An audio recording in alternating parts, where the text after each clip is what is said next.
मित्रों, महाभारत जैसे महाग्रंथ में अनेकों चरित्रों की तरह गांधारी भी एक रहस्यमयी और शक्तिशाली चरित्र थी।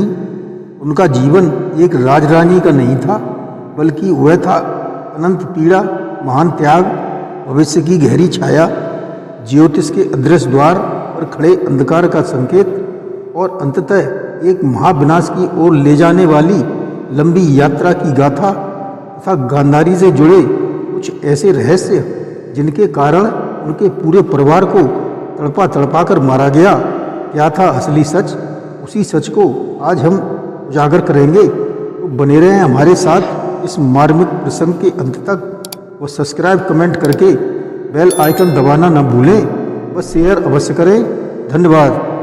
नमस्कार, मैं रणवीर सिंह लोटस एंटरटेनमेंट में आपका हार्दिक स्वागत करता हूं।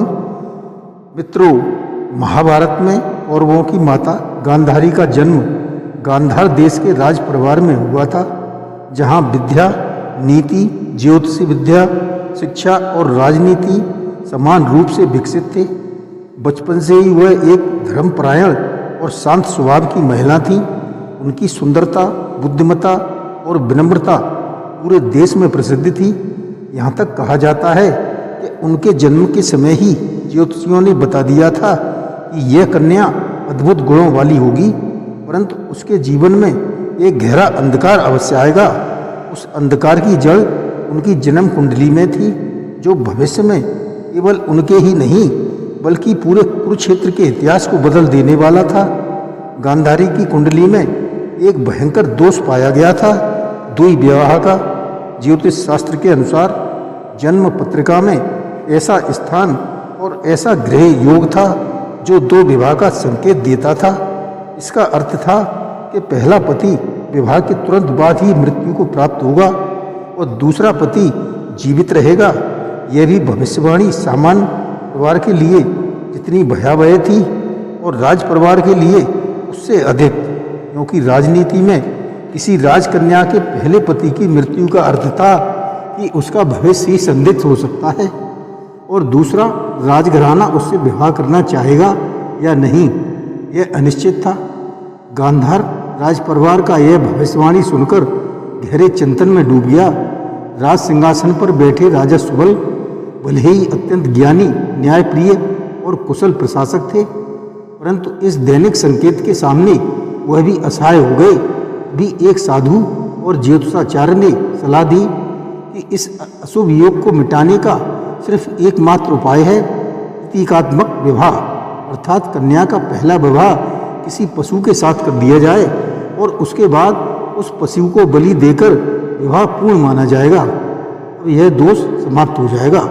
उस काल में यह प्रथा अनसुनी नहीं थी। कई राजघरानों में इसी प्रकार प्रतीकात्मक विवाह कर अशुभ योग को नष्ट किया जाता था। अतः राज परिवार ने विवश होकर सहमति दे दी। राजकुमारी गांधारी का पहला विवाह प्रतीकात्मक एक बकरे के साथ संपन्न हुआ।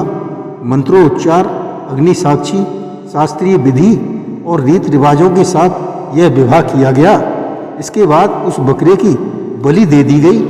राज परिवार ने राहत की सांस ली कि अब कुंडली का दोष समाप्त हो गया और गांधारी भविष्य में निश्चिंत होकर विवाह कर सकेंगी। लेकिन यहाँ एक महत्वपूर्ण बात हुई। गांधारी के इस प्रतीकात्मक विवाह और बकरे की बलि की बात को बाहर किसी को नहीं बताया गया। इसके पीछे राजनीतिक कारण था। यदि यह बात बाहर फैल जाती तो कोई अन्य शक्तिशाली राजा शायद गांधारी से विवाह करना नहीं चाहता। राजनीतिक, कूटनीतिक और सामाजिक व्यवस्था को ध्यान में रखते हुए यह बात अत्यंत गुप्त रखी गई। स्वयं गांधारी जानती थी कि यदि यह बात उजागर हुई तो उनका भविष्य खतरे में पड़ सकता है। इसलिए उन्होंने भी इस बात को मन में दबाए रखा। समय बीतता गया और गांधारी युवावस्था में प्रवेश कर गईं। सुंदरता, बुद्धिमत्ता और शालीनता व शांत आचरण ने उन्हें सभी का प्रिय बना दिया। तभी कुरु साम्राज्य से गांधारी के लिए विवाह का प्रस्ताव आया। हस्तिनापुर के नेत्रहीन राजकुमार धृतराष्ट्र के लिए। धृतराष्ट्र जन्म से अंधे थे, परंतु वह अत्यंत बलवान, आत्मसम्मानी और कुरु वंश के योग्य उत्तराधिकारी थे। राजनीतिक दृष्टि से भी गांधारी और धृतराष्ट्र का विवाह दोनों राज्यों को एक दूसरे का घनिष्ठ मित्र बना सकता था। राजा सुबल ने भी राजनीतिक परिस्थिति समझकर प्रस्ताव स्वीकार कर लिया। विवाह का दिन आया, महा आयोजन हुआ, उत्सव, नए उत्साह, अलंकरण, सब कुछ भव्य था। लेकिन गांधारी के भीतर एक गहरा भय छिपा हुआ था। शायद कभी धृतराष्ट्र को उसके प्रतीकात्मक विवाह के बारे में पता चल गया तो क्या वे उसे स्वीकार कर पाएंगे। एक राजकुमार के स्वभाव को देखते हुए उनकी प्रतिक्रिया कैसी होगी, किंतु समय किसी के भय की प्रतीक्षा नहीं करता। गांधारी को हस्तिनापुर पहुंचना ही था। धृतराष्ट्र ने पहली ही मुलाकात में गांधारी की महत्ता को महसूस किया और उनका विनम्र स्वभाव, उनकी बुद्धि, उनकी पवित्रता सभी ने धृतराष्ट्र को प्रभावित किया। नेत्रहीन होते हुए भी धृतराष्ट्र मनुष्य के स्वभाव, उनके स्वर, उनका व्यवहार, उनके स्पर्श सबको गहराई से समझने की क्षमता रखते थे। उन्होंने गांधारी को तुरंत ही अपने जीवन का अभिन्न अंग बना लिया। गांधारी ने भी पतिव्रत निभाते हुए अपना संपूर्ण जीवन धृतराष्ट्र को समर्पित कर दिया। यहाँ तक कि उसने अपनी आंखों पर पट्टी से बांध लिया ताकि वह अपने अंधे पति के कष्ट में वह भी सहभागी बने। यह त्याग इतिहास में अद्वितीय है। लेकिन जब धृतराष्ट्र को यह ज्ञात हुआ कि गांधारी की कुंडली में द्वि विवाह का योग था, इसलिए उसका बकरे से पहला विवाह प्रतीकात्मक रूप से कराया गया था, उनका क्रोध ज्वालामुखी की तरह फूट पड़ा। उन्हें लगा कि उन्हें धोखा दिया गया है। एक राजकुमार होने के नाते उनका अहंकार पर गहरी चोट से भर उठा। यह बात उन्हें स्वीकार नहीं कर पाए। इतनी महत्वपूर्ण जानकारी उनसे छिपाई गई। विवाह से पहले भी यह बात गुप्त रखी गई थी। धृतराष्ट्र के भीतर दबा हुआ क्रोध एक भयानक रूप लेकर बाहर आया। उन्होंने निर्णय लिया कि वह गांधार के राज परिवार को दंडित करेंगे। उन्होंने आदेश दिया कि गांधार नरेश सुबल को पुत्रों सहित कारागार में डाल दिया जाए। सैनिकों ने आदेश का पालन किया। सुबल और उनके पुत्रों सहित राज परिवार के कई सदस्यों को अंधेरे कारागार में डाल दिया गया। वहाँ उन्हें अत्यंत कम भोजन दिया जाता था, इतना कम कि धीरे धीरे वे मृत्यु की ओर बढ़ने लगे। भूख, अपमान, अंधकार, इन सबके बीच गांधार का राज परिवार तड़पने लगा। सुबल के पुत्र एक एक करके भूख और कष्ट से मरने लगे। एक पिता के लिए अपने पुत्रों की ऐसी मृत्यु सबसे बड़ा दर्द होता है। सुबल स्वयं असहाय थे, लेकिन एक राजा और पिता होने के नाते उनके हृदय में प्रतिशोध की ज्वाला भी धीरे धीरे प्रज्वलित हो रही थी। सुबल ने निर्णय लिया कि उनका सबसे छोटा पुत्र शकुनी ही इस प्रतिशोध को पूरा करेगा। शकुनी अत्यंत बुद्धिमान, दूरदर्शी और चतुर था। कारागार में जो थे बहुत भोजन कम दिया जाता था, उसे सभी भाई मिलकर शकुनी को खिला देते ताकि वही जीवित रहे और भविष्य में धृतराष्ट्र द्वारा किए गए अत्याचारों का बदला ले सके। दिन बीतते रहे।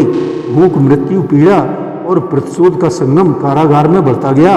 अंत में जब सुबल मृत्यु के समीप पहुंचे तो उन्होंने धृतराष्ट्र से विनती की कि शकुनी को मुक्त कर दिया जाए। वह जानते थे कि अगर शकुनी जीवित रहा तो एक दिन कुरुवंश का विनाश अवश्य कर देगा, अपने परिवार का प्रतिशोध अवश्य लेगा। सुबल ने मरने से पहले शकुनी को आदेश दिया कि वह उसकी अस्थियों से पासे बनाए, क्योंकि वे पासे ही कौरवों के विनाश का कारण बनेंगे। शकुनी ने उसी समय कुरुवंश के विनाश की प्रतिज्ञा ली। इसके बाद शकुनी हस्तिनापुर आया। उसने धीरे धीरे सभी का विश्वास जीत लिया, खासकर दुर्योधन का वह प्रिय मामा बन गया। शकुनी ने दुर्योधन के मन में पांडवों के प्रति ईर्ष्या, घृणा और द्वेष को बढ़ाने का काम किया। दुर्योधन को उकसा कर वह युद्ध की ओर बढ़ता गया। वह जानता था कि पांडवों के विरुद्ध युद्ध का परिणाम केवल एक होगा, कौरवों का विनाश, और इसी में पूरी होगी उसके पिता सुबल की अंतिम इच्छा। इस प्रकार धृतराष्ट्र के क्रोध, उनके अहंकार और गांधारी की कुंडली का दोष छिपाने की घटना आखिरकार एक ऐसे महाविनाश की नींव बन गई जो कुरुक्षेत्र में सबसे बड़े युद्ध के रूप में सामने आई। इतिहास में शकुनी प्रतिशोध का प्रतीक बनकर उभरा। कहा जाता है कि मृत्यु के बाद उसे स्वर्ग प्राप्त हुआ था, क्योंकि उसने अपने परिवार के प्रति कर्तव्य निभाया, अपने पिता को दिया हुआ वचन पूरा किया और प्रतिशोध की अग्नि को प्रज्वलित बनाए रखा। जय श्री कृष्ण।